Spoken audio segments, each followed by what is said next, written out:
যুক্তরাষ্ট্রের সঙ্গে শুল্ক চুক্তি করা দেশগুলোকে এখন 10% শুল্ক দিতে হবে বলে জানিয়েছে হোয়াইট হাউস। এক বিবৃতিতে হোয়াইট হাউস জানায়, যেসব দেশ আগে যুক্তরাষ্ট্রের সঙ্গে উচ্চ হারের শুল্ক নির্ধারণ করে চুক্তিতে পৌঁছেছিল তারাও আপাতত 10% বৈশ্বিক শুল্কের আওতায় পড়বে।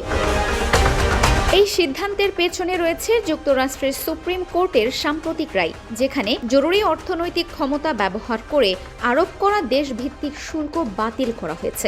রায়ের ফলে ট্রাম্প প্রশাসনের আগের নির্দিষ্ট শুল্ক কাঠামো কার্যত অকার্যকর হয়ে পড়ে। তবে হোয়াইট হাউসের এক কর্মকর্তা জানান, এই 10% শুল্ক কেবল সাময়িক ব্যবস্থা।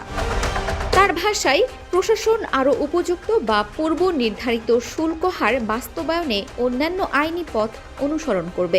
বিশ্লেষকদের মতে, সুপ্রিম কোর্টের রায়ের পর ট্রাম্প প্রশাসন বিকল্প আইনি কাঠামোর মাধ্যমে তাদের বাণিজ্য নীতি ধরে রাখার চেষ্টা করছে, যা আন্তর্জাতিক বাণিজ্য অঙ্গনে নতুন অনিশ্চয়তা তৈরি করতে পারে।